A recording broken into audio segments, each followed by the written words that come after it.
If you like my dad's videos, please subscribe to QA Insights channel. Welcome to Learn JMeter series. In this season 3, episode 5, we are going to see about synchronizing timer in JMeter. The official definition of synchronizing timer is it's an element to block threads until n number of threads have been blocked and then they are released all at once. Which means if you want to trigger a certain number of samplers at the same time, then you can opt for this synchronizing timer in your test plan.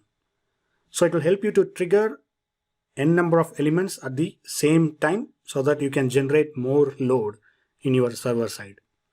So this is how it looks. Whenever you add a synchronizing timer, you will get two options. One is the number of simulated users to group by some non-zero value or zero value, and then the timeout in milliseconds. It is similar to rendezvous point in load runner. So if you are coming from load runner world, you would have heard the term rendezvous, where all the users will be executed at the same point of time. There are various use cases you can think of. For example, after logging in, I want to test whether all the users are clicking on some button. So how do I simulate? Then you can make use of the synchronizing timer in your test plan. When working with this timer, you have to note certain important points when it comes to configuring the values mainly. So if the number of simultaneous users to group by which equals to 0, then the total thread group number will be taken from the number of threads.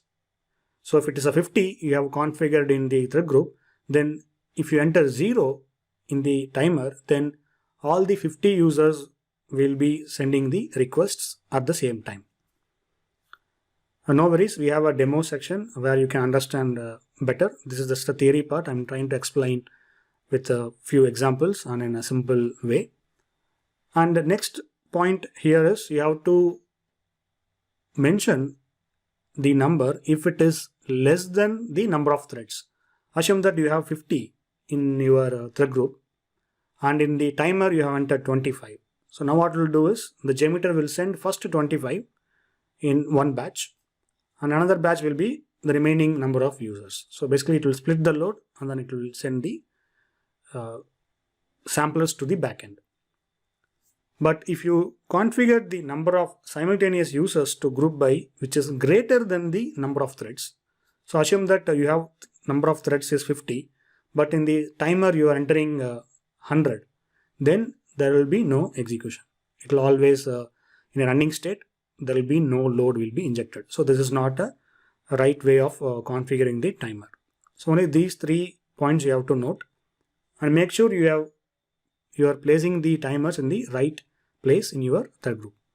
So in the sample snapshot, I have created 2 samplers and 1 timer. Basically, the timer will be shared among these 2 HTTP samplers, and we can see the details in the aggregate report and the view results in table.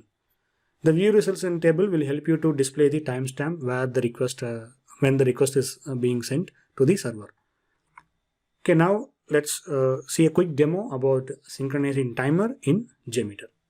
This is my sample synchronizing timer test plan where I have added one synchronizing timer at the top and I have 2 samplers. One is a home transaction and another one is a search transaction. Each has the thread number function so that we can see how many threads we are executing and its time. If you add the view results in table, you can see the sample number and the start time so that we can understand how the timer is working. This will be very helpful for a debugging purpose. And in the thread group, we have 5 number of threads and ramp up is 1 and loop count is infinite and the duration is 60 seconds. Okay, now let us come to the synchronizing timer. So this synchronizing timer has 2 configuration. One is number of simulated users to group by and timeout in milliseconds. So this one you can add it by right clicking on the thread group, add timer and synchronizing timer. And first one you have to configure is number of simulated users. So first we will run with 0 and 0. So 0 number of simulated users, which means it will take the value from the thread group, and the timeout in millisecond is if it is 0, then it will wait for all the threads to be processed. Now let us execute this particular configuration, and here you can see for every 5 requests, the start time is same time. There is no change in the time. At the same time, it is sending all the 5 requests again and again. So this is how that 0 and 0 configuration will work for you. And if you just keep scrolling, you can see a lot of data. And if you go to aggregate report, here you can see everything will be sent at the same time. So this is how this configuration will work.